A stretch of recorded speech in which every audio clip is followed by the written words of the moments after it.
Ai, bem-vindos aos Contos Horripilantes 2025! Sentiram minha falta? Bom, esse ano os Contos Horripilantes estão um pouquinho diferentes. Não são fábulas estrangeiras ou histórias vindas de longe. São assombrações da nossa terra. Porque aqui no meio do sertão, perdido entre o que vem do passado e o que vem depois, existe um caminho que leva para um segredo. Um segredo que começa com uma carta e termina com uma maldição. Esse ano, essa história é a minha. Com vocês, a carta do meu pai.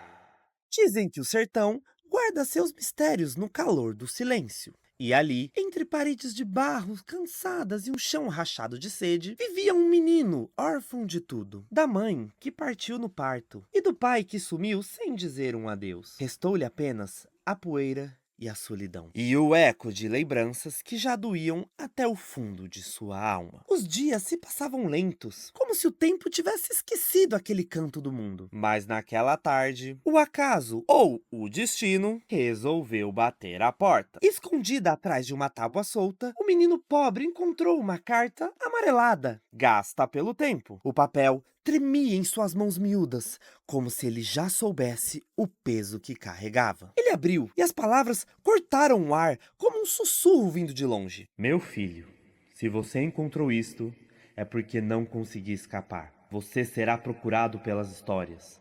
5 virão. Não confie no caminho. Não confie na noite. O menino leu e releu, mas as palavras não mudavam. Procurado pelas histórias, sussurrou sem entender. Foi quando o silêncio da casa ficou ainda mais fundo. O vento passou por uma fresta, derrubou uma vela na mesa. A chama se apagou sozinha. Ele segurou a carta contra o peito e, no desespero de quem não sabe se chama ou se cala, murmurou: Pai? Mas só o eco respondeu. Foi então que ele abriu a porta. O sol escorria no horizonte, tingindo tudo de vermelho queimado. E ali, bem distante da casa, havia pegadas, pequenas, fundas, mas viradas ao contrário, como se alguém tivesse caminhando de costas. Os olhos dele seguiram um rastro que sumia no mato. O vento trouxe um cheiro estranho, meio de terra molhada, meio de coisa errada. E o menino entendeu.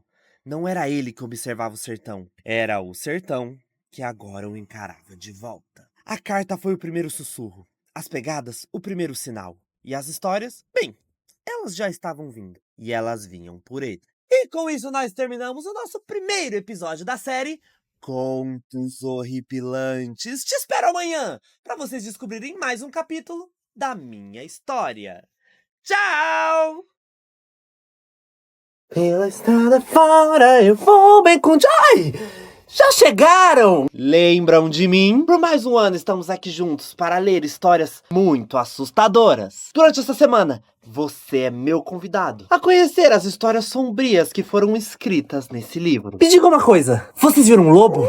Bom, antes do lobo chegar, acho que dá tempo de eu contar essa história pra vocês. Peguem as suas cestas dos seus capuz vermelhos, pois a história de hoje é... A Sombra do Lobo. Era uma vez um menino conhecido por todos como Chapeuzinho Vermelho, que sempre usava um capuz vermelho, vibrante, em suas visitas à sua avó. Sua avó que morava em uma pequena casa à beira da floresta. Certo dia, no entanto, algo terrível aconteceu. Ao chegar à casa da vovó, Chapeuzinho encontrou-a deitada na cama, imóvel. O coração do menino disparou ao perceber que a avó não estava apenas dormindo. Ela havia partido deste mundo. Tremendo de medo e com lágrimas escorrendo pelo rosto, Chapeuzinho se aproximou do corpo sem vida. O silêncio foi interrompido apenas pelos sons das sirenes e pelas vozes dos policiais que chegavam. Alguém havia chamado a polícia. Um policial alto e de olhar firme foi o primeiro a entrar na casa. Chapeuzinho, ainda em estado de choque, era a única testemunha e, portanto, o único que podia oferecer qualquer explicação. Eu vi um animal, disse ele, a voz baixa e trêmula. Tinha olhos grandes e uma boca enorme. Ele saiu correndo para a floresta assim que eu entrei. O policial franziu a testa, intrigado com o relato do menino. Um animal com olhos grandes e uma boca enorme? Ele parecia cético, mas sabia que em situações traumáticas como aquela, as memórias poderiam se confundir. Sim, o menino balbuciou e olhou perdido.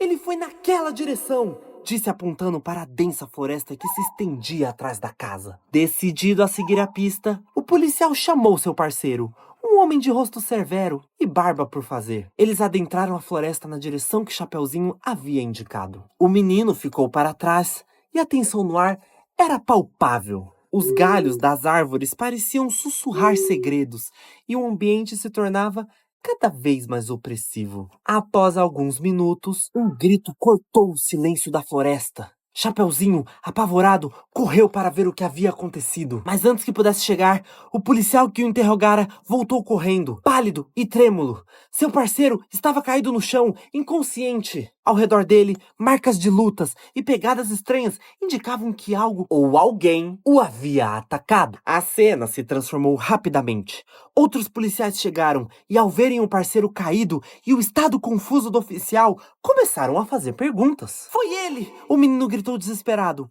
Olhem para as mãos dele! E o que aconteceu com seu parceiro? Logo, uma acusação pairou no ar. Será que foi o próprio policial que atacou seu parceiro? Sem provas, a situação saiu do controle. O policial foi algemado e levado sob custódia.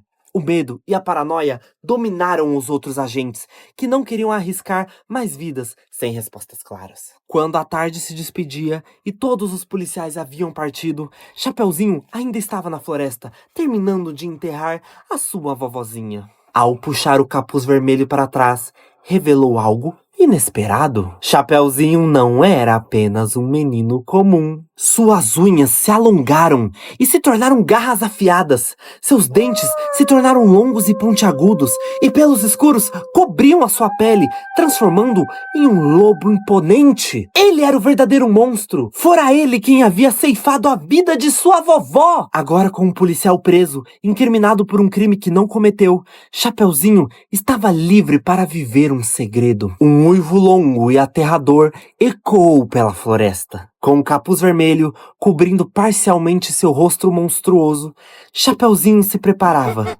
para sua próxima caçada. E com isso nós terminamos mais um episódio da nossa série Contos Horripilantes. Te espero amanhã para mais um conto de arrepiar. Au! Ai, que calor! Ah, já chegaram? Bom, sejam bem-vindos a mais um episódio da nossa série Contos Horripilantes.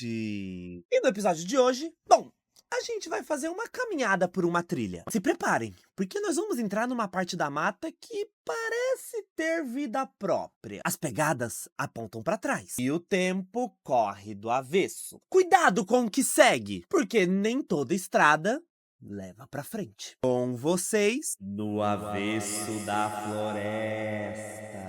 O menino seguiu as pegadas viradas ao contrário por uma trilha onde o tempo parecia ter parado. Não havia vento. As árvores se curvavam de um jeito estranho, como se o mundo tivesse sido desvirado do avesso. E o silêncio, o silêncio pesava mais que o sol rachado no chão. Na mão, ele apertava a carta como se fosse um brasão. Sentia o papel quente, vivo, como se carregasse ali um pedaço do pai. E sempre se lembrava do aviso. 5 virão. E logo entendeu, o primeiro já estava perto. Um assovio então cortou o ar, seco como faca. Os galhos se mexeram, mas nada soprava. Então, de trás da mata, surgiu uma criatura baixa, de cabelos com labaredas e olhos que brilhavam feito brasa acesa. Os pés eram virados para trás. Era ele, o Curupira. Ele não disse uma palavra com a boca, mas a voz soou de dentro da cabeça do menino, como se o mato inteiro tivesse falado. Se é no meu caminho que pisa, saberá andar sem rumo? O menino entendeu que ali não era um lugar de lógica. Para sobreviver, tinha que jogar conforme as regras da criatura. Fingindo que avançava, o Curupira arreganhou os dentes e mostrou alegria misturada com ameaça. Me diz teu nome, mas começa do fim. Trêmulo, o menino foi falando letra por letra ao contrário, como se cuspisse a própria alma de trás para frente. E o Curupira gargalhou. Rodeou o menino como ventania. Anda de costas, se errar o passo, nunca mais volta. E assim foi. O menino seguiu sem olhar para trás, se esfolando nos espinhos, tropeçando nas pedras, mas não ousava virar o corpo. A mata parecia zombar dele. Risos ecoavam, as árvores murmuravam, e a sombra do Curupira o cercava como uma chama faminta. Quando sentiu que não aguentava mais, o menino levantou a carta e gritou com o peito todo: "É por ela que eu ando! É por ela que eu sigo!" O vento soprou forte. A chama nos olhos do Curupira apagou, como vela sem pavio. Num estalo seco, ele sumiu! O menino caiu de joelhos ofegante, bem diante de um brinquedo velho no chão. Um catavento girando sozinho, mesmo sem vento. Um redemoinho se formou, dançando em volta dele. E então, veio um som leve, zombeteiro, feito um riso de quem não tem pressa. A próxima criatura já o esperava. E com isso nós terminamos mais um episódio da nossa série Contos Horripilantes. Te espero amanhã para a continuação de uma história de arrepiar. Ah, já chegaram! Bom, sejam bem-vindos a mais um episódio da nossa série Contos Horripilantes. Antes de começar, é sempre bom lembrar que eu estou solteiro e disponível. No episódio de hoje, o que parece ser um encanto pode ser uma armadilha. Vou te dar uma dica. Quando a beleza chama, é melhor não responder. Eu ouvi histórias que existem vozes que surgem do rio, mas elas são doces demais para serem humanas. E tem algumas promessas que carregam alguns dentes demais por trás do sorriso. Com vocês, o afogado em promessas.